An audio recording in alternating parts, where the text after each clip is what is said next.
They're talking about grocery prices, and as you already pointed out, they're down. I mean, they're still high, but they're coming down.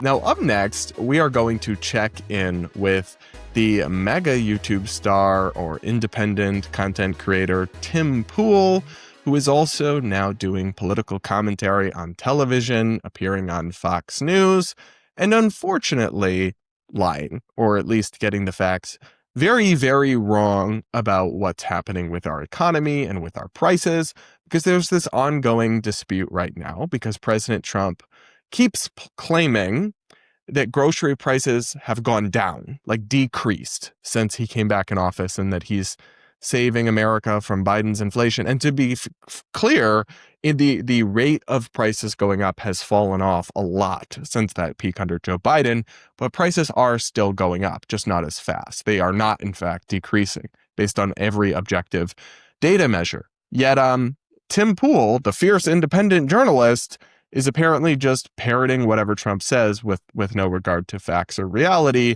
on national television to millions of viewers, which is just wonderful. We're going to take a look at this clip, and then I will let you know what the facts actually say versus what was broadcast to millions of people. Let's listen. But I do think it's a big distraction, and Democrats are getting caught up in something. Some have suggested Trump is doing this on purpose. Rope-a-dope. Tell him to come in. Oh no, the Epstein thing's a hoax. They tackled this issue, and then Trump focuses on tariffs. He focuses on immigration. The American people at the kitchen table aren't talking about Epstein. They're talking about grocery prices, and as you already pointed out, they're down. I mean, they're still high, but they're coming down, and I think that's what's going to win a midterm election. Yeah, and he's now real focused on it, especially after the last elections in these blue states. Kind of a wake-up call. And that's a good thing. So on the first point that Tim makes, I don't really agree with this idea that, the American people don't care about the Epstein situation. I agree they probably care more about the basic facts of life, like inflation and the economy and crime and these issues. But people actually do have a lot of interest in the Epstein scandal, and they do care a lot, particularly about kids or minors being harmed. So I don't buy this idea that no one cares about this. This is just a distraction, just a hoax. I actually think it is important and significant. Now, but on the main point, when Tim Pool here says that grocery prices have fallen under Trump, he's objectively wrong. He's either lying or totally misinformed. And yet he broadcast that to millions of people on Fox News, on the #1 cable news, during one of their primetime shows without the host correcting him or pushing back, which is, of course, what a responsible host would have done in that situation. You don't have to take my word for any of this. Just look at the data that comes out from the Bureau of Labor Statistics, which is currently being run by Trump's people as part of his actual administration, and this fact check. This is from CNN, but they directly link to all the BLS data. I went through and verified it. This is not a biased hit job. They're just stating the facts about what the government's own data say about grocery prices. Fact check. Grocery prices are up, not down. Grocery prices have increased during Trump's second term. Average U.S. grocery prices in September were 1.4% higher than they were in January, the month he returned to office, and 2.7% higher than they were in September 2024 under former President Joe Biden. So it's just an objective fact. Grocery prices have gone up. And I think that whether it's Trump himself or it's kind of his apologists and supporters like Tim Pool, they actually even do themselves and their own cause a disservice when they falsely claim, when they just aren't honest about the fact that things are still getting more expensive. Not as bad as it was, right, when it was spiraling out of control a few years ago, but prices are still going up and up and up. When you tell people, no, it's fine, prices are coming down, and they don't see that at the grocery store, that's actually very similar to what the Biden administration did, where they denied that. They said the economy was amazing, Biden's booming economy, and people were around them and were like, no, it isn't. Well, I think that kind of denial as a strategy, or just gaslighting, and you see this with some of the White House social media posts where they're just making statements that are objectively not true. It's not going to work. It's not going to resonate with people. You cannot convince people that what they see at the store and what the data all show isn't real, because no, we promise they're coming down and it's getting better. And one thing is, sometimes they say, oh, well, it's just beef or just a couple things that are more expensive. And overall, and that's actually not true. So this fact check continues. It's not just beef, not even close. The prices of dozens of grocery products increased from January to September. A smattering of products got cheaper, notably including eggs, but a far greater number of products got more expensive. Prices increased from January to September in 5 of the 6 overarching groups of grocery prices tracked by the federal government's Consumer Price Index. Meats, poultry, fish, and eggs are up 4.5%. Non-alcoholic beverages and beverage materials are up 2.8%. Cereal and bakery products are up 1.4%. Fruits and vegetables up 1.3%. And other food at home is up 0.8%. Only the dairy and related products group was down, declining 0.2%. So again, you could look at this data and say, well, prices are still going up a little bit, but we're working on it, and it's not going up as much as it once was, and that would be true, and that would be honest.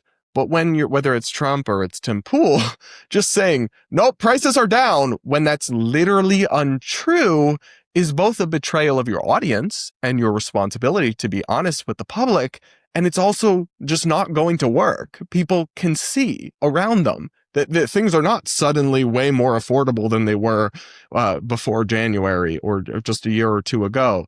People are still struggling, and denying that isn't cool and isn't going to work. At least that's what I think. And I don't know, man, these independent, nonpartisan commentators who rose to prominence, kind of billing themselves like that, a lot of them have started to, it seems, just do PR for Trump. And that is not what I think the role is of an independent commentator or pundit. I also want to talk about something else that Tim Pool said on Fox, where he talked about Trump's tariffs restoring manufacturing. And I don't quite agree with his analysis. So let's take a look at what he said. It's sad for me because in 2020, I actually was a very big supporter of the Democratic Party. I donated the maximum to Tulsi Gabbard. She's now a Republican alongside Trump. I hear Trump talking about tariffs. I understand this. I am a business owner. I own a skateboard company.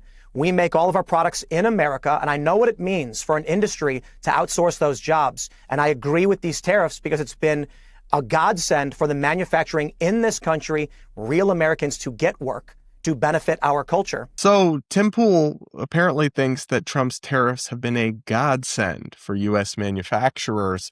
And I don't think that's true. I don't think that's accurate. Obviously, some people benefit from tariffs. Certain goods or industries are protected, but manufacturers also rely a lot on imports, and many of them have been harmed. And I keep hearing about this renaissance in American manufacturing, but I keep waiting on it to actually materialize. Here's reporting from Reuters in September.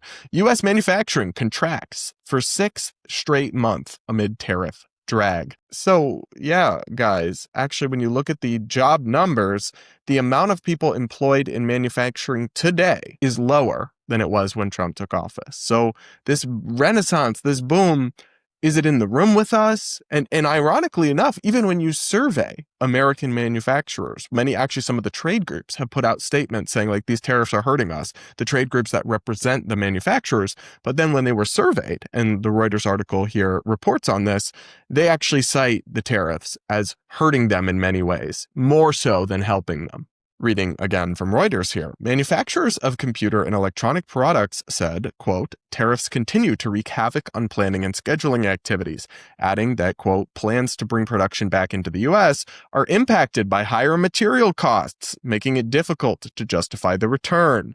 Food, beverage, and tobacco products, manufacturers warned that everything made of organic sugar was about to get significantly more expensive because of a 50% tariff on imports from Brazil and the U.S. Department of Agriculture's elimination of the specialty sugar quota.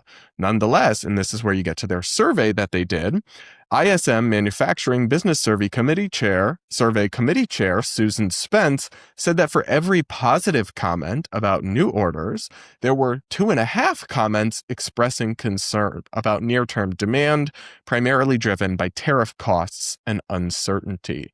So when you actually ask American manufacturers if these tariffs are helping more than they're hurting, more of them say they're causing disruption and pain to their business than actually helping. And that's similar to how we saw Trump's tariffs play out in his first term. When they were more limited, they still, while they helped some certain industries, overall did more harm than good to American manufacturing.